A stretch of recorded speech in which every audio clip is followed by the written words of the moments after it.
Before she died, my grandmother confessed to me where she really came from. I almost believed her. Jack had his glass raised before he'd even finished the sentence. He took a long, noisy gulp of beer, making sure both me and Jenny were watching. I didn't drink, just glanced over at Jenny and rolled my eyes. She shook her head in response. Jack, you haven't had a threesome. I fucking have. No, you haven't. There isn't even one girl on campus stupid enough to sleep with you, let alone two. Jack put his pint down and grinned. Aw, don't be jealous, Jenny. I'm sure you'll find someone soon. I can't be jealous of something that never happened, can I? Ask those two freshers if it never happened, if you're so sure. Oh, yeah? And where would I find them exactly? Just look for the two most satisfied girls on campus. Jack picked up his pint and winked. They'll be more than happy to confirm the story. I snorted. Couldn't help myself. Jack might have been a prick, but he always made me laugh. He made Jenny laugh too, even if she didn't always like to show it. The three of us had been in a flat together in our first year of university, and by December, we'd already signed up to share a house for our second year. We'd made the decision fast, giddy with the honeymoon stage of our new friendship. But now I wondered if we'd been a bit too quick. We still got on well and had a laugh together, but I'd noticed Jack and Jenny starting to grate on each other lately, and their grating ended up grating on me. Looking at the frown on Jenny's face after Jack's last comment, I decided to intervene, calm things down before the night took a turn for the worse.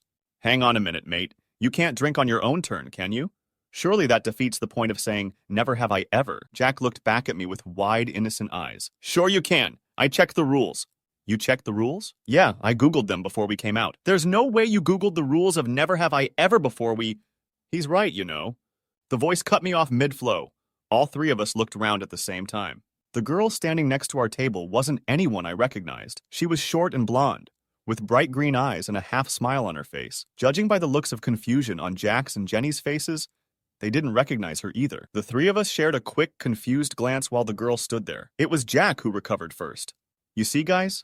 I told you I'd look them up. He turned back to the blonde girl. Sorry, I don't think we've met before. I'm Jack. That's Max over there, and the ray of sunshine opposite me is Jenny. Jenny scowled. Are you? Jack glanced around the crowded bar, searching for the right words. Are you with anyone or? No, I'm waiting. Later, I'd think back to that sentence. The oddness of it. Not I'm waiting for my housemates or I'm waiting for friends. Just, I'm waiting. But at the time, the thought didn't even cross my mind. I just assumed the girl was waiting for people she knew to arrive and had overheard our conversation while passing by our table. I guess all of us assumed that. Well, feel free to wait with us and play a few rounds if you want, Jack was saying now. These two keep ganging up on me, and I could use someone on my side. What did you say your name? Okay, thanks. I'll stick around for a while. The girl smiled at Jack. She brushed a lock of blonde hair from her forehead as she took a seat opposite me. I saw Jack's grin widen. I snuck a glance at Jenny and saw her sitting back in her seat, arms folded, face unreadable. Well, we're going round clockwise, and I just had my turn, said Jack. So I guess that means it's your go. The blonde girl flicked her eyes from Jack to me. I felt a small shiver in my stomach. Her eyes were large and pixie-ish, an unusual shade of green. The poetry books I read for my English lit course would have had a lot to say about eyes like that. I glanced down at my pint, suddenly a bit embarrassed, hoping my face wasn't turning red. I was still staring at the table when the girl spoke. Never have I ever woken up in an empty house. I looked back up, my embarrassment gone as quickly as it had come. Never have I ever woken up in an empty house. What was that about? Never. Have I ever might not have been the best drinking game at uni. But I'd yet to meet a student who hadn't played it before. Everyone had. It was the kind of time-killing game you played when you didn't have a pack of cards, or when everyone was too drunk to bother with them. And because we'd all played it, we all knew the unwritten rule. The stuff you said was always sexual. It was always something sex-related. The idea was to make a statement like Jack's one about having had a threesome, then wait and see who drank. The people who drank were the ones who'd done it. Jack and Jenny's silence told me they couldn't think of any version of the game that wasn't sexual either. Jenny's previously blank face now wore a slight frown. Half confusion, half exasperation. Jack just looked like a man whose bubble had burst. But being Jack, he was also the quickest to recover. He spun his glass slowly on the table and grinned across at Jenny, who had just taken a sip from hers. Don't try to tell me you're drinking, Jenny, he said. You've never even woken up in an empty bed, let alone a house. Fuck off, Jack! I took a gulp of my own drink, trying to pretend I hadn't heard the edge that had crept into Jenny's voice. Jack did the same. As I put my pint down, I stole another glance at the girl sitting opposite me. Her face was impossible to read. She had a drink in front of her that I hadn't noticed before, what looked like a gin and tonic, and she was prodding at the glass with her finger. If she had any idea she'd said something the rest of us found odd, she didn't show it. The game continued. After a bit of coaxing, Jenny eventually had her turn, And then a few minutes later, I had mine. Jack went to get another round of drinks, then came back and took his. And then it was the blonde girl's turn again. I won't describe every single turn everyone took. If I'm honest, I can't remember them all. That was the point when the night began to slide away from me, to take that subtle turn that so many of our nights out did, drifting from pleasantly tipsy to suddenly far too drunk. I remember Jack saying something about shower sex that made everyone laugh. I remember downing a pint while the others chanted around me, banging the table in unison. I remember locking eyes with the blonde girl, catching her half smirk as she brushed hair from her face. And I remember some of the things she said, some of her never have I evers. Those I do remember. While everyone else continued with the usual kind of shit, the blonde girl carried on saying weird stuff, kind of creepy stuff. Sometimes it produced awkward laughter. Sometimes an awkward silence. Sometimes Jack would make an innuendo. A couple of times, Jenny rolled her eyes in a really obvious way, and once she pretty much burst out laughing as soon as the girl was done talking. But I never did. The girl's face remained blank whenever she spoke, and she never gave any hint that she realized she'd said something odd. I began to feel a little bad for her. But there was no denying the strangeness of the stuff she came out with. As well as I can remember, here are a few of her never have I evers. Never have I ever woken up from a nightmare I couldn't remember. Never have I ever been completely terrified without knowing why. Never have I ever refused to look in the bathroom mirror in case someone was standing behind me. Never have I ever forgotten the worst thing that ever happened to me. Never have I ever seen a shadow from the corner of my eye. By the time she came out with that last one, I was pretty far gone. I'd lost count of how long the game had been going on for, and how much I drank. My head was spinning. My mouth felt dry. The taste of tequila I couldn't remember drinking on my tongue. I looked down and saw cluttered shot glasses on the table in front of me, limes and spilled salt. At least 6 empty pints. I went to stand up and my hip bashed the table's edge, causing the glasses to rattle. "Hold up, Max is tapping out." Jack's words slurred into each other. He grinned up at me and drained his pint. "Get us another round in, mate." I edged past the back of his chair, saw Jenny sitting opposite Jack, her arms folded. "Isn't it her turn to get a round in?" Jenny's eyes were wide and bloodshot from booze. She stared at Jack, unblinking, the anger in her face obvious. "She," said Jack, leaning over and gripping the hand of the blonde girl. "Ish drinking on me." Before I was clear of the table, I made eye contact with the blonde girl one last time, her green eyes fixed on mine. She held my gaze for a moment, her expression unreadable. Then she winked. As I stumbled away from the table into the crowded bar, I remember thinking it was strange that she still only had that one gin and tonic in front of her. Voices, music, packed, jumbled bodies. The rest of that night is a jigsaw puzzle with pieces missing. When I think back to it now, I'm not sure what's real and what isn't. Which memories are true and which are false, conjured up by my own head to fill in the blanks. I have a memory of squeezing my way across a crowded dance floor, the room spinning around me, too many faces, too much light, pounding bass music filling my head. I remember aiming for the bar, but ending up in the toilet, crouched on all fours in a cubicle as I threw up burning tequila, my jeans damp from piss where I kneeled on the wet tiles. Time passed. I don't know how much. The next memory I have is of the dance floor. I was somewhere in the middle, clutching a slopping pint that kept spilling over my hand, dancing with random groups of people. Some of them cheered when they saw me. Others turned away in disgust. I kept looking for familiar faces, for any sign of Jack or Jenny, but I couldn't see them. More time passed. The last clear memory I have from that night is of the arguing with a group of strangers. I was swaying next to a table at the back of the bar, next to our table, and I was telling the people sat there that they were in my seat. They were in all our seats. That me and my friends had been sitting there. The strangers looked confused, and then annoyed. Finally angry. One of the guys got in my face and told me to fuck off. I mumbled something I can't remember and turned away. For a split second, so fleeting I can't be sure it was real, I thought I saw Jenny. I thought I saw the back of her head. The crowd parted and I glimpsed her on the far side of the bar, heading towards the exit. Then the crowd shifted and someone blocked my view, and I lost sight of her. I woke in the darkness of my bedroom. Lurched out of sleep like a drowning man desperate for air. I'd been dreaming. A dream in which I danced with Jack and Jenny in the bar, screaming along with the lyrics of some song. And now I felt disoriented, unsure what was real and what wasn't. I also felt awful. My brain felt like it had swollen in my skull. My head pounded. I could taste alcohol and bile in my mouth. My tongue was so dry I couldn't swallow, and my stomach was empty save for acid. I reached over to my bedside table, feeling for a glass of water, and found my phone instead. 3 a.m. The house was silent around me. I couldn't hear anyone downstairs, couldn't remember how I got home. Right then, I didn't care. Right then, the only thing I wanted was for the pain in my head to go away. I slowly pushed myself up from the bed and swung my legs over the side, kept in a half crouch to try and ease my headache, a fist clenched in my stomach. A warning sign. Move too fast and you'll throw up. I pushed back the duvet and hobbled to my little ensuite bathroom, planning to gulp some water straight from the tap. Click. I switched the small light on and winced at the brightness. Over my head, the extractor fan hummed to life. Keeping my eyes squinted, I crept over to the mirror above the sink. Fuck, I looked awful. My hair stuck up in every direction, and the skin of my face was ghost pale. My eyes were bloodshot. I was still wearing the same clothes I'd been in last night. The collar of my shirt was crusted with something yellow, what I took to be vomit. Some neon pink drink had spilled down my front. I reached out and turned on the tap, stared at myself as I waited for the water to go cold. Tried to remember what had happened the previous night and how I'd got home. As I felt the water change in temperature, I lowered my head, drank from the stream like an animal, felt the cold liquid rush into my mouth, smoothing out the sandpaper of my tongue. When I finished, I splashed water on my face, turned the tap off, and wiped my eyes as I straightened up. The blonde girl was standing behind me. She was directly behind my right shoulder, staring at me in the mirror. I screamed, slipped as I tried to spin around on the spot, my foot skidding in a wet patch on the tiles. I went down hard on my left side.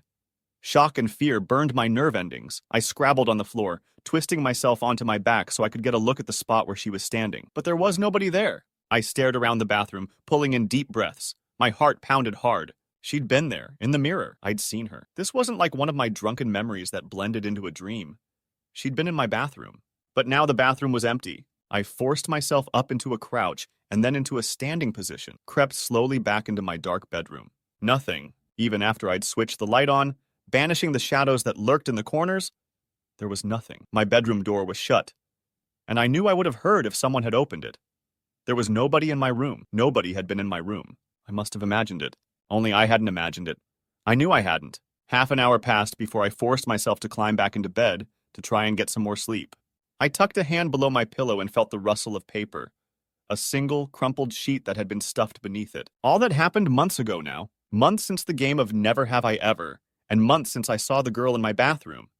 Months since I found the note below my pillow. When I look back on that night, I always ask myself what I could have done differently, whether I could have changed the outcome. There are lots of things I think about, lots of specific moments and memories, and that note is one of them. As ridiculous as it was, as unbelievable as it was, I still wonder if I should have given it to the police, if I should have handed it over. But when I start thinking like that, the thought that always comes back is this: they wouldn't have taken it seriously. Who would have? Even I didn't take it seriously, not at first. I guess I thought it was some stupid joke when I found it. Just something Jack had written for a prank. 7 little words, scrawled on a torn-off piece of notepaper, a line running through them, as if the whole sentence had been crossed out. Never have I ever met a succubus. Before I had a chance to give it a second thought, someone was banging on the front door of our house. Heavy, urgent knocks. I stuffed the note in the pocket of my jeans and went to answer it, thinking it might be my friends. But it wasn't. It was 2 police officers. I didn't believe them when they told me Jenny was dead. I couldn't. I heard their words, but they didn't make any sense to me. They didn't seem real. The officers said Jenny had been found in an alleyway behind the bar where we were drinking, lying behind a dumpster. An ambulance had been called, but she'd been pronounced dead at the scene. A heart attack, I found out later. They had some questions for me, and I guess I answered them. Questions about where we'd been and how much we'd been drinking, about who we'd been drinking with. I told them about the game and about Jack. I told them about the blonde girl that had joined us. They took some notes, told me they'd be in touch, and went on their way. It was only after they'd left that I remembered the piece of paper in my pocket. I still have it. I'm sitting in the bedroom of my parents' house right now, staring out the window, and I can feel the crinkle of it in my jeans. Usually, I keep the thing tucked in my wallet when I'm out, so it's with me wherever I go. A reminder. A reminder of what happened that night. A reminder of my friends. A reminder that no matter how many mysteries are uncovered in the world every day, and no matter how many crimes the police solve, there are just as many that they never do. Just as many questions that remain unanswered. Like the question of Jack. They never found him in the end. They looked everywhere and they interviewed people, but nothing came up, just dead ends. A few people in the bar confirmed that they'd seen him that night, but that was about it. The CCTV in the place hadn't been working. The owner said it had malfunctioned earlier that day, and they'd been waiting to get it fixed. There was one couple who claimed they'd seen him later on, though. They said they thought they'd spotted him a few streets away from the bar where we'd been drinking, at about 2 a.m., walking in the direction of a large park near the city center. Walking with a blonde girl. But no matter how hard the police looked, they could never track the girl down. Jack hasn't been seen since. I still Google his name every now and again, though, just to check. As far as I know, the case is still active, and the police are still looking for him, so I keep checking in, just to see if anything new has come up, to see if there have been any updates on the search. But there never are. And if I'm really, truly honest with myself, I don't think there ever will be. Despite the police interviews, the funeral, and the nightmares, life carried on with that strange duality tragedy creates. You function on autopilot, even while your mind replays the worst moments like a stuck record. The week after Jenny's death, I sat alone in our half-packed student house, waiting for calls from the police that never came. I spent hours pacing from the living room to the tiny kitchen, phone clutched in my fist, hoping for answers but dreading more questions. Friends reached out, sure, but I felt weird talking about it. As soon as I opened my mouth, all that came out was, I don't know, or I can't remember. My mates would talk in hushed tones about Jenny's heart attack, how unusual it was for a healthy 20-year-old girl to drop dead. Some of them asked me about the possibility of drugs.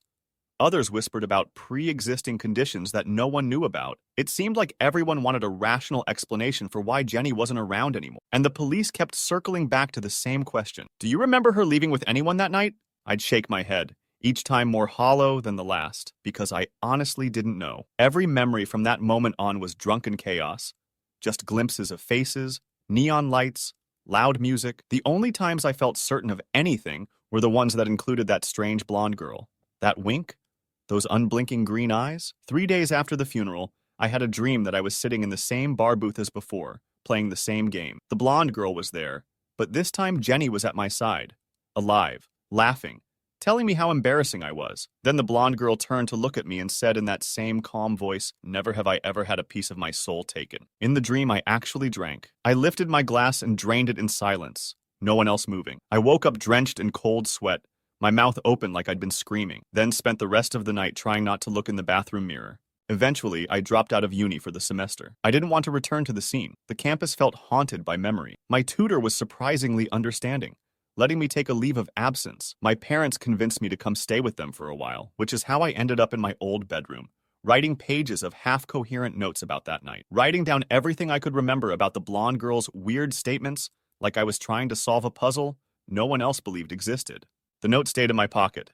When I wasn't rereading my scribbles or checking the local news for any mention of Jack's name, I'd sit in my room with the lights off, phone in hand. I'd scroll through pictures of me, Jack, and Jenny from our first year. The three of us pulling silly faces, hugging at parties, at gigs, wearing daft hats. I remember we even had a photo of the first time we visited that same bar months earlier. The place was half empty that night.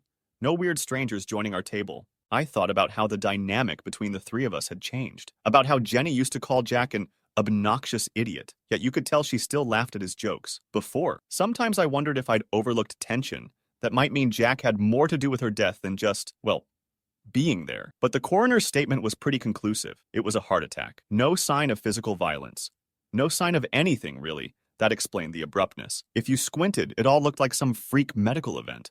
Did the blonde girl slip Jenny something? The question rose in my mind more times than I could count.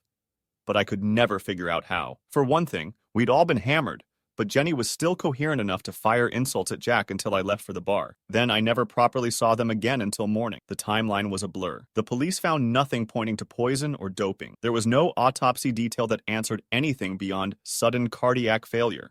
And yet that memory, seeing the blonde girl behind me in the mirror, would not leave me alone. Sometimes, in the stillness of the night, I'd get these crystal clear flashbacks, moments so vivid it felt like the past was happening right then. I'd be back in first year. We were living in a drab, linoleum-floored halls of residence. The first time Jack ever asked me to come out for a pint with him and Jenny, he was balancing a half-finished beer can on his head, grinning like a fool. Jenny hovered in the doorway, rolling her eyes at him, but also biting back a smile. She always had that look that said, "God, this guy's impossible, but he's entertaining." We ended up at the local student pub, where Jack made us play the earliest version of Never Have I Ever I can recall. Even then, he'd always pick the raunchiest topics, just to see Jenny's face go red. I saw it all so perfectly, as if I could reach out and tap them on the shoulder. Then, in the memory, Jenny turned to me and whispered, "He's infuriating, but you gotta love the big idiot." And I remember thinking, we're going to be friends forever. The wave of warmth that washed over me was so strong it hurt. Then in the present,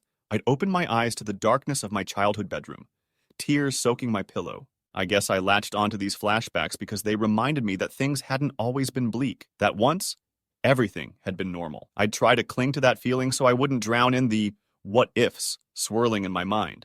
A couple of weeks after Jenny's funeral, I worked up the nerve to send Jack a message. Even though everyone told me that was insane, he was missing, presumably in trouble, or involved in something deeper. I just needed some closure. Me, 8:12 p.m.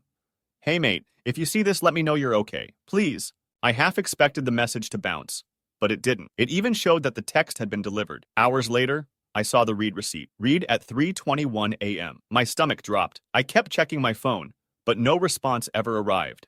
I tried calling the next day. It didn't ring. It went straight to voicemail. Hey, you've reached Jack. You know what to do. He sounded so lively in the recording. I didn't leave a message, though. I just hung up. But after that, I couldn't shake the feeling that someone had actually read my text. Maybe it was Jack. Maybe it was whoever had his phone. I didn't know which possibility was more terrifying. The nightmares kept up, especially the recurring one about the bar. But real life provided its own frights. About a month after the funeral, I got up in the middle of the night to use the bathroom. I was back at my parents' place by then, so I tiptoed quietly, not wanting to wake them. The hallway was dark, the only light a faint glow from the street lamp outside. I was still half asleep, stumbling with my eyes half closed. Then, as I stepped in front of the mirror in the upstairs hallway, I froze. My reflection stared back at me, but it wasn't alone. For just a heartbeat, I saw a figure behind me in the darkness, a pale face ringed by blonde hair, eyes wide and green as poison. I spun around, nothing but shadows. My heart hammered so loudly I was sure I'd wake my parents. I forced myself to breathe, in and out, tried telling myself this was just some leftover guilt or fear and that I was scaring myself. But the primal terror that shot through my veins took forever to fade. I ended up sitting on the edge of the bathtub for close to an hour, too scared to shuffle back to my room. My phone was in my hand, open to old pictures of Jenny, of Jack. A feeling grew in me that I was forgetting something important, that there was something about the blonde girl that should have been obvious. That moment, the note in my pocket felt like a heavier weight than ever. Even though the police mostly treated Jenny's death as an isolated tragedy, open and shut medical cause, they didn't fully ignore Jack's disappearance. Once a month or so, a detective would call me, always with the same questions. Have you heard from Jack? Did he mention any new friend? Any blonde girl he was seeing? Do you remember any strange details from that night? I answered no to all of them, every single time. They'd either sigh or give some polite, thanks for your cooperation, then hang up. It was as though they wanted me to confirm a normal explanation for everything. Jack kidnapped Jenny, or they fought or something. But that didn't line up with a random heart attack in a grimy alley or the zero sign of foul play. So after a few months, they mostly faded away. I was left with no official closure and no real next steps. Just me, the slip of paper I'd found under my pillow, and an ever-growing sense that some crucial puzzle piece was missing. I returned to campus once, during the break, telling myself it was to see if Jack might come back to the house we used to share. Realistically, I think I was just looking for any ghosts he might have left behind. Maybe I'd find some clue or a scribbled note. Maybe I'd find her. The place was half empty, most students gone for the holiday. As I walked across the courtyard by the library, I kept thinking I saw flashes of blonde hair in my peripheral vision. By the time I reached the bar where we'd played the game, my palms were sweaty. I wasn't sure if the bar would even be open, but it was. Quiet, no music, a few people perched on stools. The same battered table was still there. A few chipped chairs around it. My throat went dry as I approached, expecting, I'm not sure, some revelation, some memory to slam into me, but nothing happened. It was just an old wooden table, no cosmic sign. I circled it anyway, glancing underneath like a fool. All I found were a couple of bits of gum and the stale smell of spilled beer. I ended up buying a pint, sipping it in silence while some local guys chatted about football. For a few minutes, I was sure I saw something move in the corner of the bar, behind a row of dusty shelves. I got up to check. Nothing. Just a dim shape that could have been a jacket on a hook. I felt like an idiot. I finished my drink and left. Never have I ever believed a ghost story. I sometimes hear that line in my head, as if the blonde girl is right beside me, continuing her list of bizarre statements. Because that's what it feels like now. Like I've been rattled by a ghost story that no one else quite believes. Even I can't be sure it's true. Sure, the facts of Jenny's death and Jack's disappearance are undeniable. But the glimpses in the mirror, the note about the succubus, the wink, who's to say how real any of that is? Still, I cling to the idea that something more happened that night. I don't want to reduce it to just a tragedy, because if there's no meaning, then Jenny's gone forever, with no explanation. Jack is gone. A few lines in a missing persons file, and I'm left holding a puzzle piece that belongs to a puzzle no one else is putting together. The note now sits folded in the back of my phone case. Every day I think, maybe I should burn it. Then I think, Maybe this is the only proof I have. And so it remains, the words scratched out in messy handwriting. Never have I ever met a succubus. Sometimes, in the darkest hours of the night, I wonder if I should speak that line out loud, just to see what happens. A tiny, terrified part of me thinks, what if that line is like an invitation? Because after all, the never have I ever statements only work if you've done them, or if you want to. The last dream of Jenny. A month ago, I had a dream so vivid that I woke up convinced it was a message. Jenny was standing at the edge of a large park in the city, one I recognized as the place the couple claimed to see Jack heading toward. Night pressed in around her. She wore the black skirt and boots she'd had on the night she died. She was looking at me with this sad, soft expression I'd never seen her wear in real life. "Max," she said quietly, "I saw her follow him."